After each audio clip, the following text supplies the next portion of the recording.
In this module, we're going to start looking at valence bond theory. So again, we've talked about Lewis structures and how these molecules are put together in 2D space. Lewis structures help us identify where the electron density is going.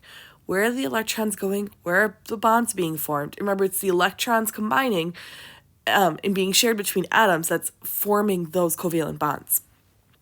We talked about VSEPR, valence shell electron pair repulsion theory, that shows us the molecules in 3D space. We can use VSEPR to figure out things like, is the molecule polar? That's going to help us lead to different properties of the molecule. Now as we get into VSEPR, we're going to do something called hybridization, and it's going to actually help us describe even better what's actually happening with these molecules. So just to kind of go back over what we've done. First, what is a scientific model? We talked about this way back in chapter 1, but that's been a while. So remember, a scientific model is just an oversimplified conceptual picture that helps us understand some aspect of nature. Nature's complex. Nature's really complex. We're all in these classes because we're all studying some type of science, whether that be the science like me, where I like chemistry, if you're doing a biology, if you're doing environmental science, geology, movement science, excuse me, psychology, physics, whatever you're doing. You're all here because you're trying to understand nature. All of those fields are trying to describe a different aspect of nature. But nature's really complex. So what we do is we develop theories or models that can help simplify these concepts for us, simplify these systems, and let us better communicate on what's really going on. That's all these are scientific models. They all have good and bad parts to them. So we try to maximize them to best use them or best describe our systems, but they all do have limitations. So a Lewis structure in your octet rule. The Lewis structure shows us how the bonds are being formed in order to obey the octet rule. We know that not all molecules will behave the octet rule, though. We know that beryllium likes 2 bonds. We know that boron and aluminum like 3 bonds. Beryllium, that means it's got 4 electrons total. Boron and aluminum, that means 6 electrons total. We know that hydrogen can only have 2 electrons shared between itself or by itself, whatever. Hydrogen can only have 2. It doesn't have the space to put any more electrons. And we also know that third energy and below, the p block, often forms more than 1 bond. More than 4 bonds, often forms more than octet. And P does not just stand for phosphorus there. I mean, like, we see that, sulfur, phosphorus, I can't remember the periodic table if I don't look at it straight up my head. I just know by looking at it, the elements there. But, like, look at your N equals 3 energy level. Look at your P block. And I'm not saying just the P block. I'm just saying the P block likes to do it. Gets more than octet. They don't have to have more than an octet, but they can have more than an octet. We also tell you that noble gases don't want a bond, but yet we see all kinds of compounds with xenon. Xenon's just a larger molecule, or a larger atom rather. It's farther down on the table, which means it's got, more energy levels going out from its nucleus, so it's more willing to bond to stabilize other atoms because it's so far out from the nucleus that it doesn't really care if it shares those electrons or not. But Lewis structures do help us identify where that electron density is for those bonds. Remember, a bond is an area of electron density.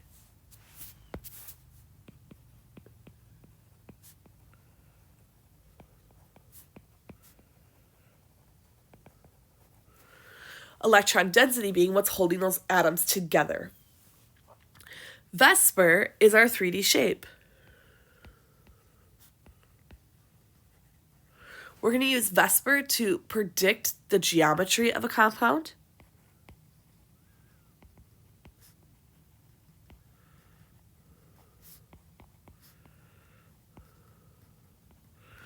We keep talking about the central atom. If we have a compound that's longer, say we have acetic acid, CH3,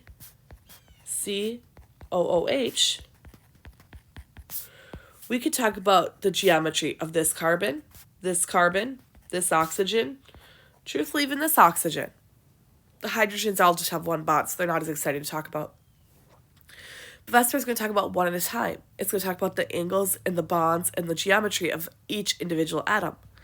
It is an imperfect model, though. It does a great job helping us predict polarity, which can help lead to other properties of the molecule, but it is an imperfect model. We have valence bond theory, which is what this module is going to cover. In valence bond theory, this is the model that we are going to most use in organic chemistry.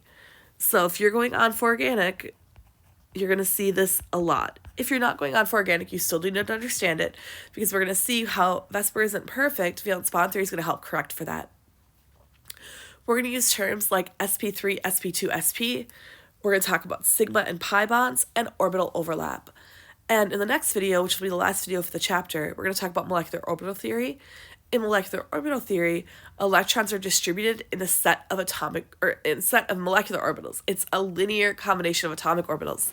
What I mean by that is we've talked before about atomic orbitals, where I would say your energy scale, and then maybe I say 2s, 2p.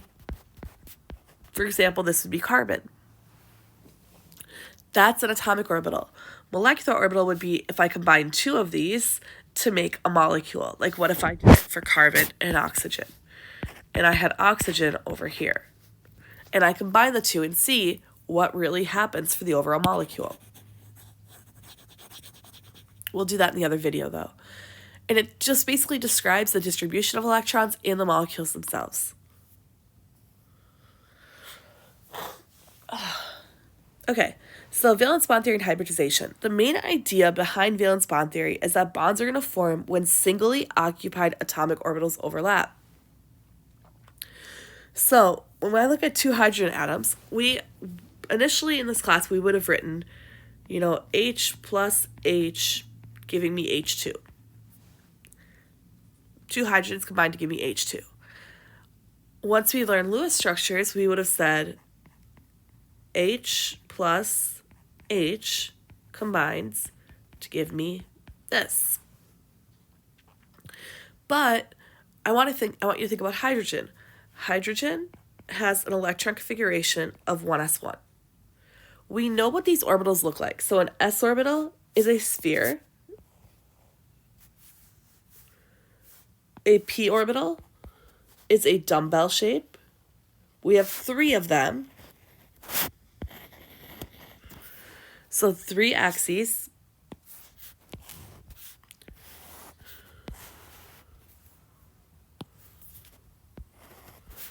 It's hard to write straight. So depending on how you define your axes, we could say x, y, z. Your px.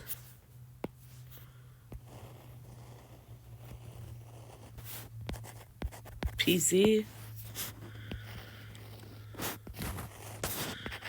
And PY. And they all combine to form the 3 different axes, but individually,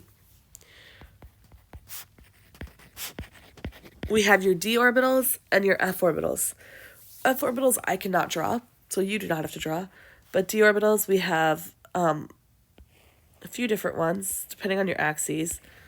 4 of them look relatively like this. They're different shapes along the axes.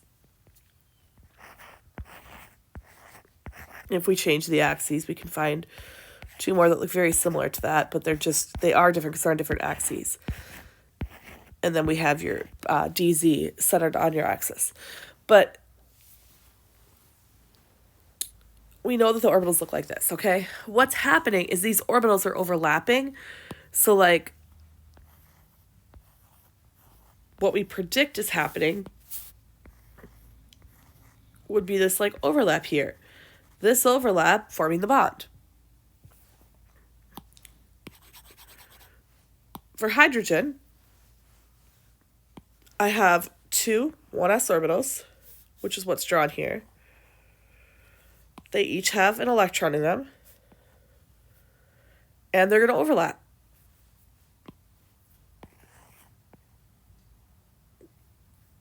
Into that overlap will go your electrons. The electrons are being shared between those 2 atoms. And that's forming the bond.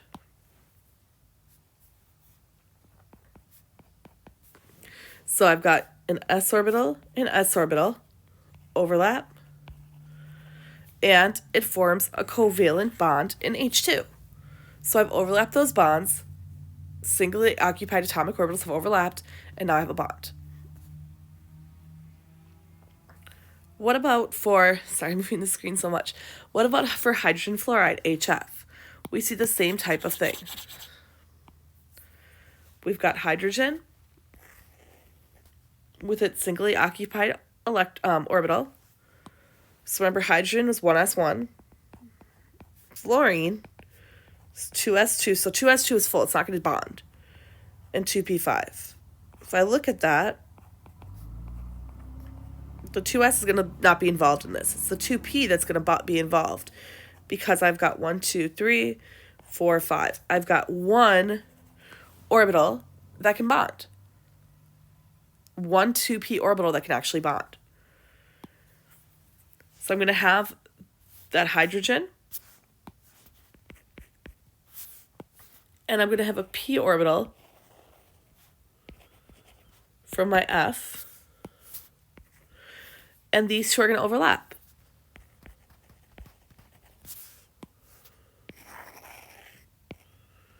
This overlap happens, and that's where the overlap here is where those electrons are going to be shared, and that's where the bonding is. And then we see that, so we see the overlap here, and then they eventually just form, this whole thing kind of melts together to share the electrons in this area.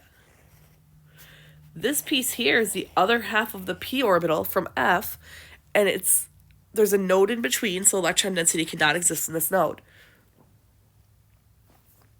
But this is what I mean by a combination of, or overlap of these singly occupied atomic orbitals. So again, this is just a model.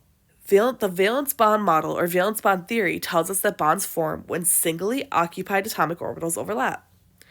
So how would these two models describe the bonding of methane? Methane is, you guys should know this by now, but methane is CH4. If I drew out CH4 in a Lewis structure,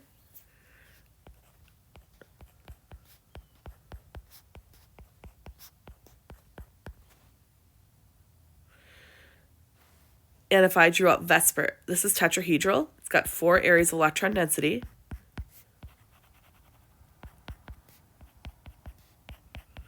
How do we know Vesper? We know Vesper from experiment. We've studied these enough to know how the bond angles actually look, to be able to predict the compounds. But let's think about this. If I try to describe the orbitals with this overlap like we just talked about, what I would see is I would expect methane to bond like this. So I've got that carbon, H, H, H, H. So from my Lewis structure, I'm going to predict the wrong geometry. I'm going to say, okay, my carbon is going to overlap with a hydrogen, overlap with a hydrogen, overlap with a hydrogen, overlap with a hydrogen. But that is a 90-degree bond angle.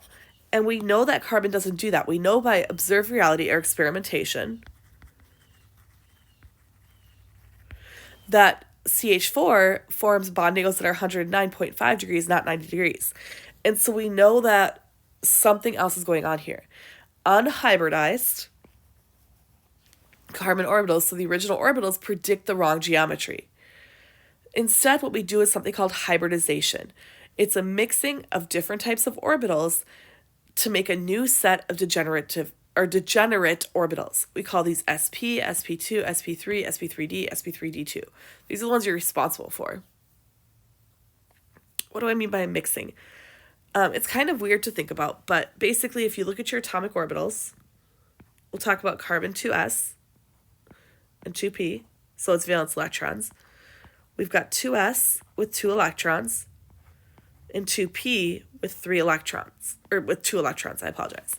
What we're going to do is we're going to mathematically, we're going to do this. We're going to promote an electron to this area, to the 2p's. If we do that,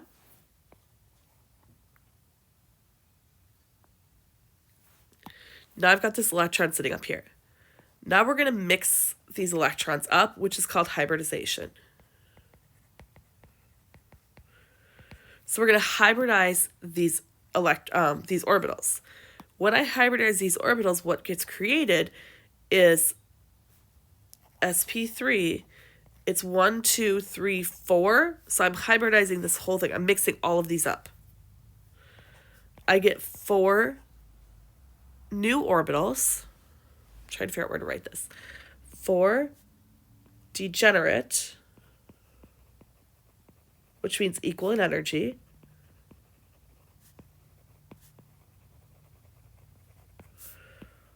Orbitals that are sp3.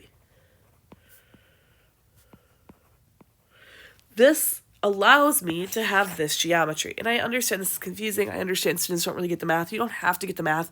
You just have to recognize that the bond angles are called hybridized and what they look like in space. So an unhybridized orbital would look like this. I've got a 2s, I've got a 2p. The 2p is actually higher in energy, so the energy is increasing as I go this way. And I've got 2 electrons in my 2s and 2 electrons in my 2p. For carbon specifically. So for carbon, my 2s's are full, which means I would bond along my p orbitals. Remember, your p orbitals look this, this, and this. So let's draw these in different colors. So I'm going to put carbon in the center. And I've got my py orbital, my px orbital, and hydrogen's bonding at each plate. This would all that's be available for bonding. Well, these are the 90-degree angles, so that's not going to work. I know that I have 109.5 degree angles. If I hybridize, they're all equal in energy. They all have, so now I've got carbon, 1 orbital, 2 orbitals. It's coming out of the board at me, 3 orbitals. Going behind the board, 4 orbitals that are all equal. I'm now not stuck at that 90 degrees. I've now got 109.5 degree bond angles as expected for methane. sp2 follows the trigonal planar pattern, and sp follows a linear pattern. Sp is called, we call this 50% S character.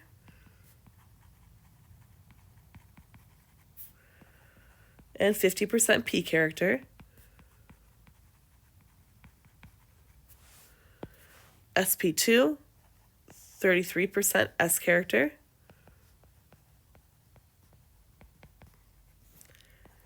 (67% P character). In sp3, 25% S character.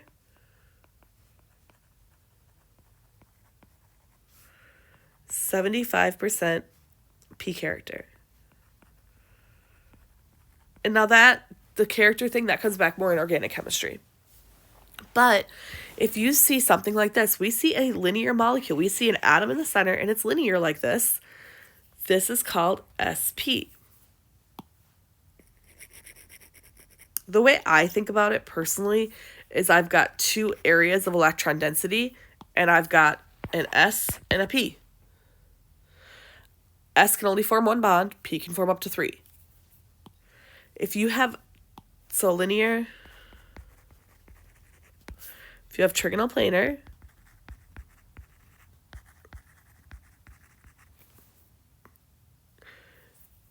remember linear is 180 degrees, trigonal planar 120 degrees. That's what I see when you've got this kind of formation with a carbon with 3 areas of electron density. 1, 2, 3. Trigonal planar. That's like its electron geometry. We call this sp2. 1, 2, 3 areas. 1, 2 areas. Another thing to note here is that this oxygen is also sp2. 1, 2, 3.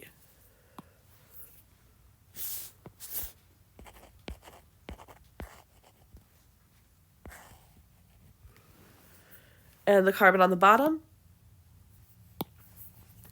1, 2, 3, 4 areas. S, P, P, P, 1, 2, 3, 4. It is sp3.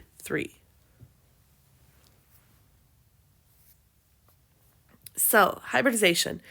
If you have 2 electron pairs around your central atom, it is linear and it is sp hybridized.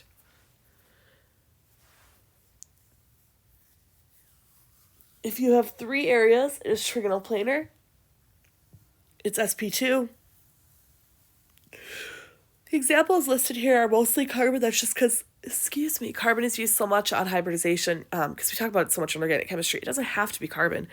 You could also say sp2 for something like bf3. That is trigonal planar. You've got your boron, fluorine, fluorine, fluorine.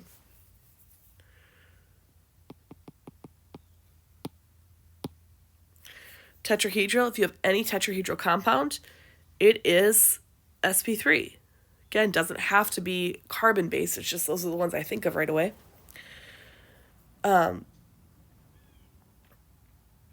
Water is tetrahedral shaped, or is water is tetrahedral base. It's bent shaped. So we've got your 2 lone pairs, which cause it to be bent, but oxygen is hybridized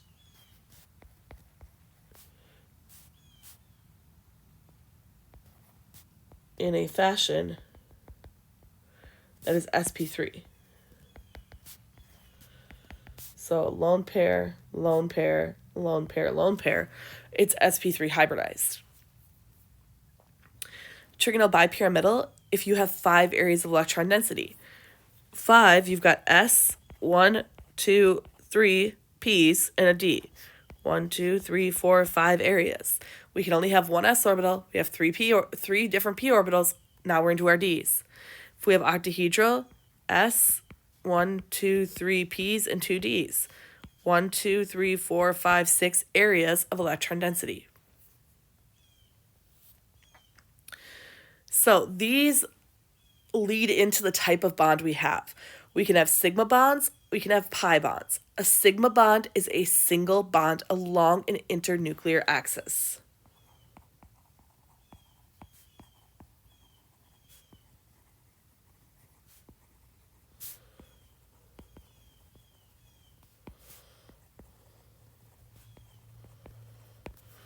So we see here, if we have 2 s orbitals overlap, that is a sigma bond. An s and a p can overlap head to head.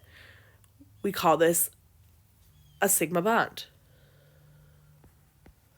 So it's a head to head overlap.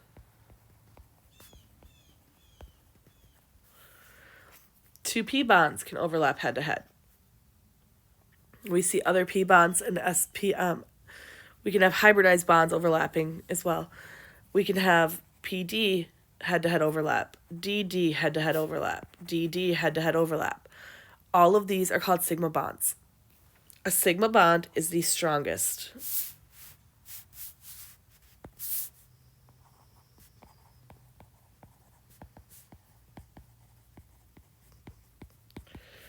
Individual bond.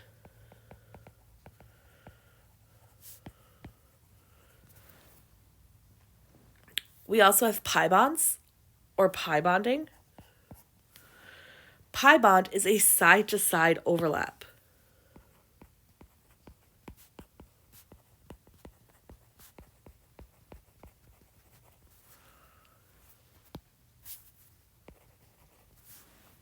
So we have 2 p orbitals here. P are non-hybridized orbitals.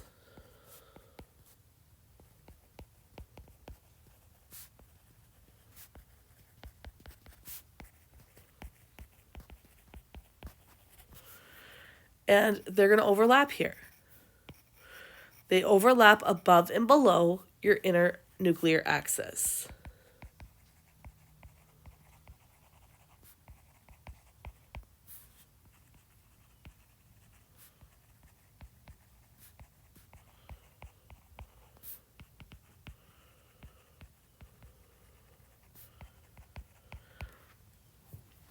So we get this electron dense area above and below that internuclear axis. So the way we usually write it is by drawing these lines connecting the two p orbitals, and it gets kind of messy. Computer programs can do a prettier job. We see our internuclear axis here. Okay, so that's what this yellow is here. It's internuclear axis, and then our purple is our pi bond above and below the board. Or again, you can see here, you've got a node here. The node is where no electron density can exist from the p bond itself. That's where your sigma bonds can exist, and it bonds above and below the plane. We can have two different types of pi bonds, and we're going to see this soon. But a sigma bond is your single bond between two carbon atoms. That's sigma. Then we could have a pi bond above and below the molecule. So our pi bond's going to come here. Side-to-side overlap, side-to-side overlap. We can have a second pi bond because we have another p orbital if we have a triple bond here. This is out of the board at me. This is behind the board. Out of the board at me. Behind the board. And these can overlap behind the board, and these can overlap in front of the board. This represents a triple bond. One bond here, one bond here, excuse me, and one bond here. So the top and bottom there, like the pink here and the pink here, is one bond. It's not two bonds, it's two areas, but it makes up one bond. This and this combined make up one bond. So your sigma and pi bonding. First, hydrogen cannot hybridize, just not possible. Your sigma bonds are going to form between two hybrid orbitals. Now, saying that, hydrogen only does sigma bonds, so it doesn't have to be hybrid orbitals, but if they are hybridized, it will do that. P orbitals do not form, unhybridized p orbitals are going to most often form pi bonds instead. So hydrogen does sigma bond. It is a single bond.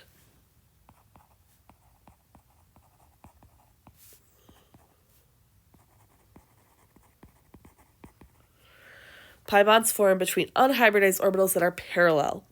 So sigma bonds are the result from head-to-head overlap with zero nodes. We see here, this is a sigma bond. We've got this head-to-head overlap here.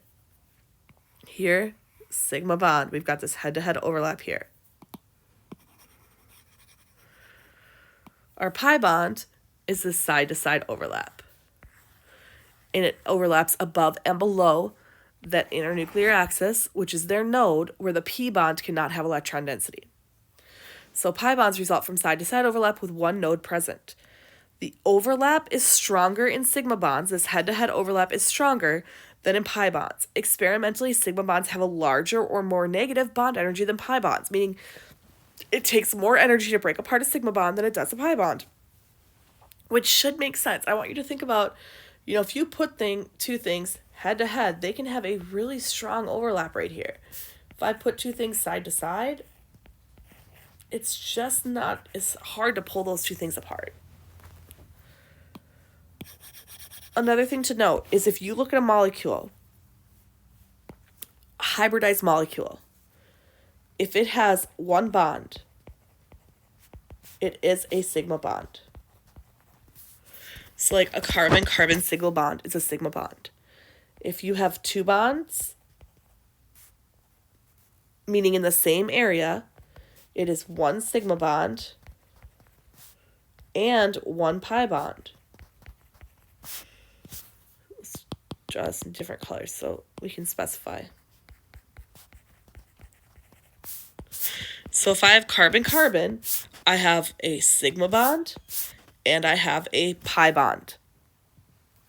The second bond is a pi bond.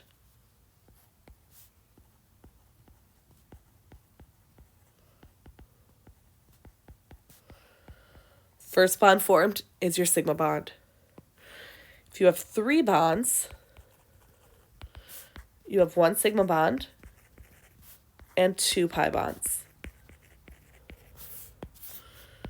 So carbon-carbon, we have a sigma bond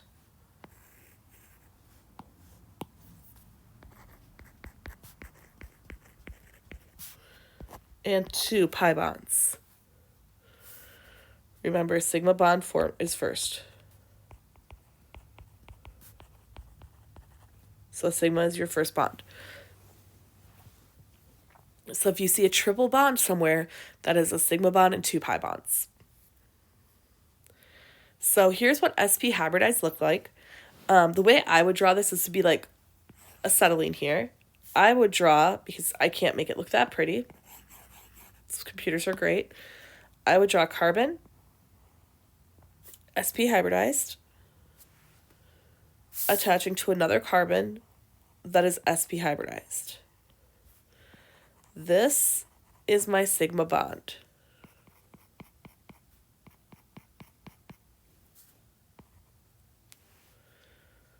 This will sigma bond to 2 hydrogen atoms.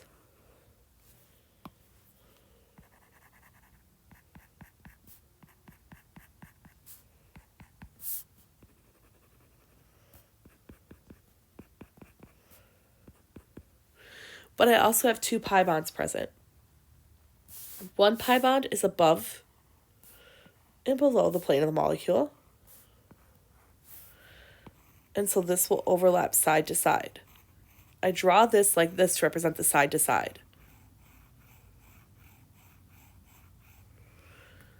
The second pi bond, because sp hybridized means S and P, 1s, 1p went in,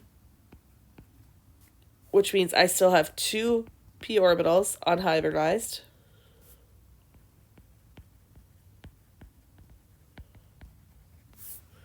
Which makes my second and third bonds between my carbons.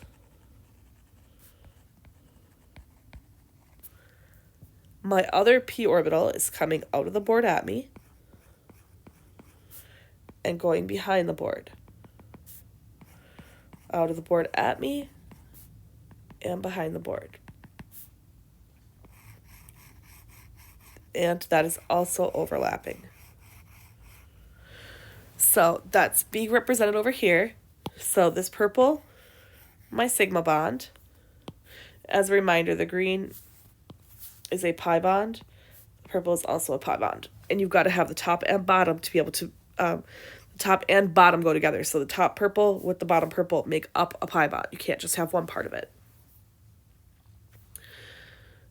And then these are hard to see, but our purple is here above the plane of the internuclear axis, and down here below the plane of our internuclear axis is our other purple. There's a pi bond. And then our green is back here behind the plane. It's like going behind the board, and then this one coming out of the board at me. So it's hard to see, but you got to be able to draw these. If I have 3 bonding areas, or 3 areas of electron density, I call this sp2. And again, sorry to keep scrolling, note that this is linear. Note that this is trigonal planar.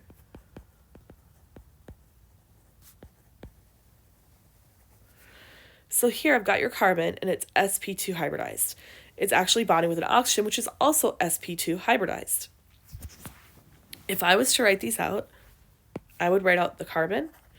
And sp2 hybridized means it's trigonal planar. It's got S and 2p, so 3 nodes. 1, 2, 3. It's going to combine with an oxygen, which also has 3 areas of electron density. 1, 2, 3. So this is my sigma bond. This is my sigma bond here. Oxygen has 2 lone pairs in its other orbitals. Carbon is going to bond through sigma bonds with hydrogen.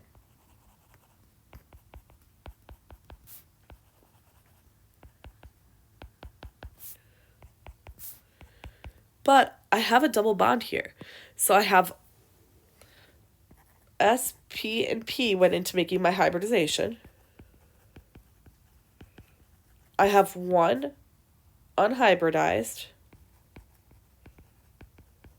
p orbital. left over on each my carbon and my oxygen. I'm going to get that side-to-side overlap here and here, above and below. That is my pi bond. So this area here and this area here comprise one pi bond.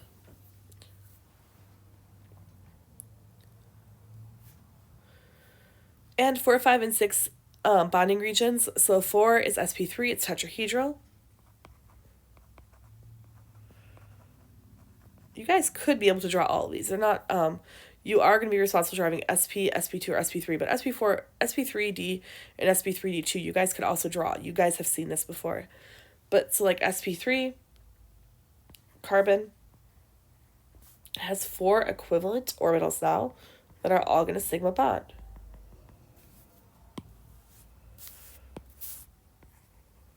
Let's say it's going to bond with 2 hydrogens and maybe an unhybridized carbon back here, or chlorine back here and back here, or up here. This one's forward. So this is chlorine, but it's still doing a sigma bond. Chlorine, sigma bond, hydrogen, and hydrogen. PCl5, you have your phosphorus. Got your axial positions. Sigma bond to a chlorine. Sigma bond to a chlorine. You also have your equatorial positions.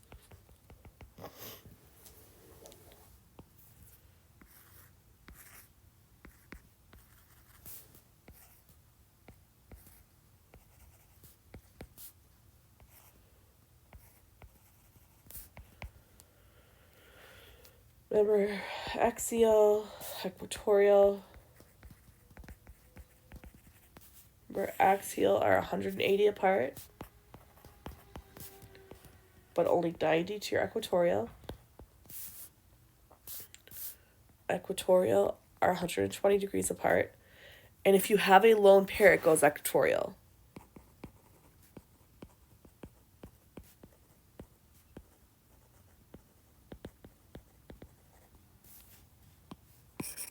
Oops, wrong button.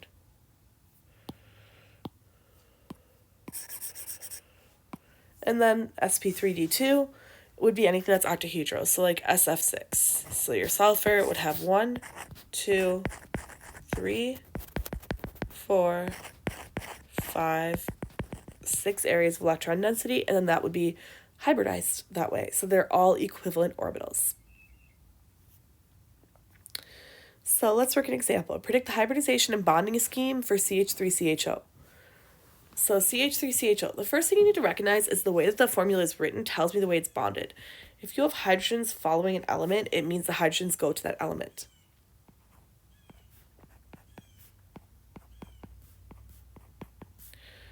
Then I've got another carbon, another H, which means that hydrogen is attached to that H, and an oxygen. Now, you are welcome to add up all the valence electrons here and figure out where they go, but you can also just probably trust that carbon really likes 4 bonds and oxygen really likes 2 and a lone pair, and this is going to get you the correct point. So, work enough problems that you get comfortable you want to add it all up. If you're not comfortable or unsure what I just did, add up your valence electrons, distribute them appropriately, and you will find the same answer. Now, when I'm looking at this, I've got multiple things here. I can do Vesper or hybridization for multiple points. I've got a carbon here. This carbon has 4 areas of electron density, which means it's tetrahedral. It also means it's sp3 hybridized. This carbon here has 3 areas of electron density. Remember, a double bond counts as 1 area. This is trigonal planar. With 120 degree bond angles. Oxygen also has 3 areas of electron density, which means it's also trigonal planar with 120 degree bond angles. So first, let's write this in its Vesper shape. Carbon, hydrogen, hydrogen, hydrogen. bonded to another carbon that is bonded trigonal planar shape to a hydrogen, double bonded to an oxygen, which has 2 lone pairs.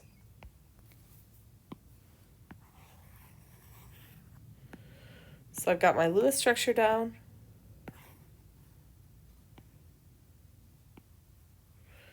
And I've got my Vesper shape down.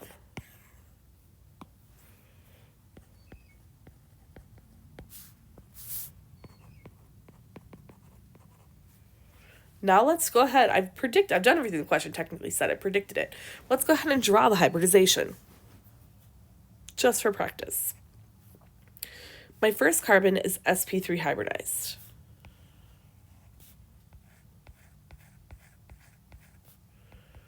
Which means I have 4 equivalent orbitals here.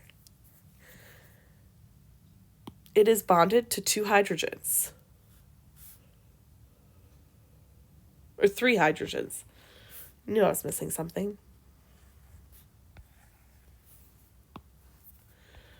So sigma bond to a hydrogen. Sigma bonded to a hydrogen. And sigma bonded to a hydrogen. It is also sigma bonded to a carbon that is sp2 hybridized. So sigma bonded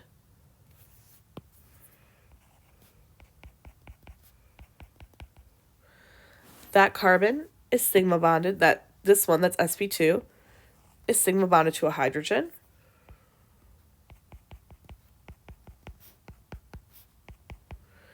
And sigma bonded to an oxygen.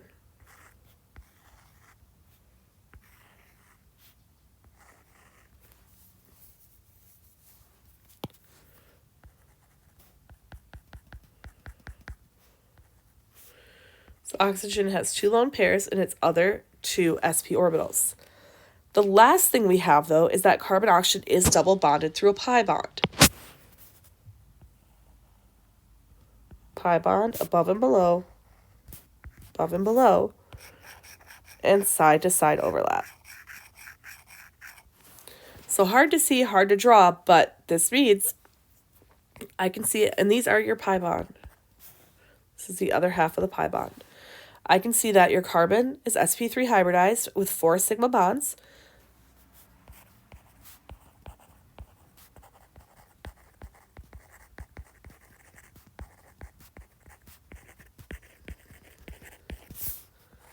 This carbon is sp2 hybridized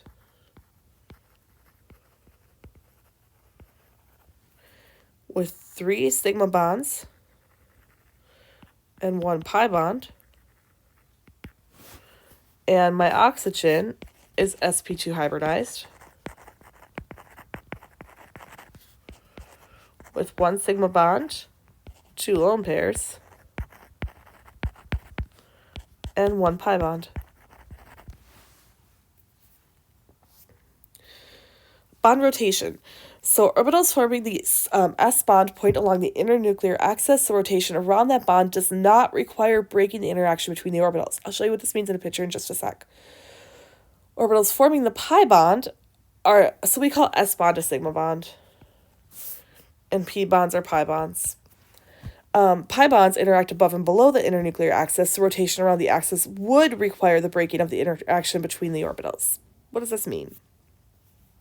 It means this bond here, this sigma bond, has free rotation, which means that these compounds can rotate outside of each other. This one can rotate this way while this one rotates this way. At any given time, I might have my chlorines up here and my chlorine down here. It doesn't care. It has free rotation along that internuclear axis. But a pi bond is stuck. It's locked. I can't freely rotate just this. Without rotating the whole thing. So the entire molecule can spin, but it locks things into shape. So if you have a double bond or a triple bond, it locks things into space. So like the chlorines here will always be on the same side.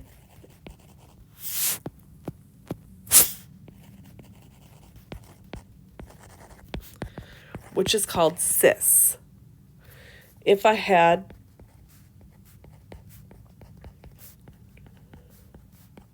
This is called trans because it's opposite sides.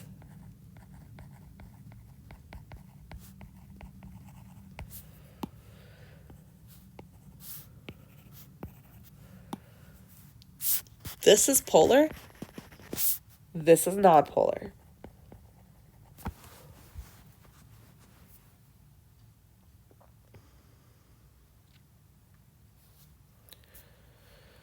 So, which of the following hybridization schemes allows for the formation of at least one pi bond?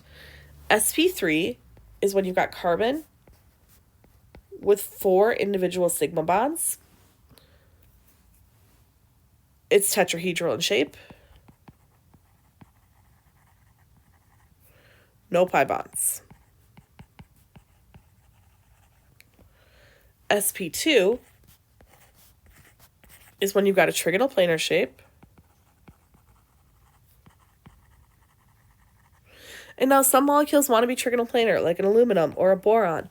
But if I have a carbon, I also have an empty p orbital hanging out here. This can have pi bonds. It doesn't mean it does, but it can have pi bonds. sp3d2 is like trigonal bipyramidal. 5 areas of electron density.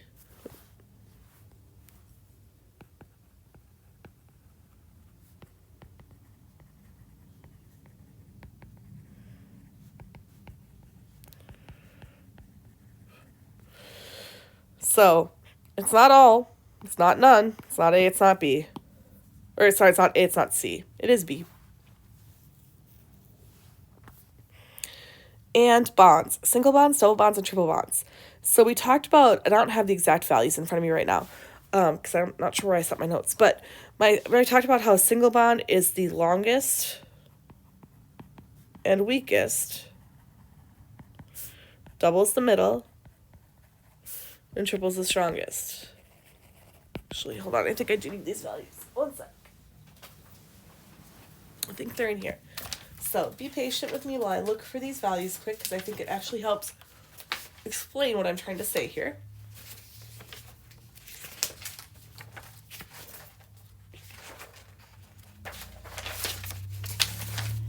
Nope, I left the values off here too. Great. You can look back in your chapter 10 notes and see what the values are here. But a single bond is 1 sigma bond. Double is 1 sigma, 1 pi bond.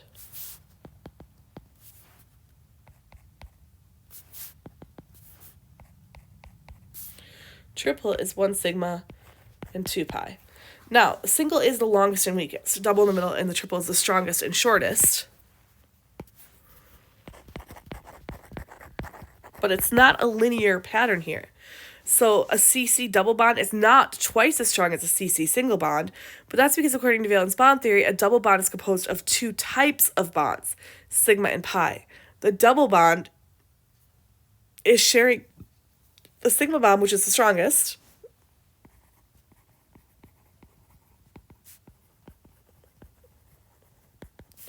pi bonds are weaker. So while a double bond has 2 types of bonds, which is pulling that molecule tighter together, and we have to break one more bond, it's not twice as strong because, well, pi bonds aren't as strong. So why is a pi bond weaker than a sigma bond? That side-to-side overlap tends to be less efficient than the end-to-end, or what I call head-to-head.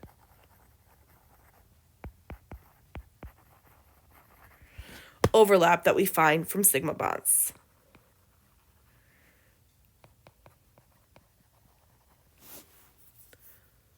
Make sure you're practicing writing these out. They're not easy to write, but you guys are responsible for them.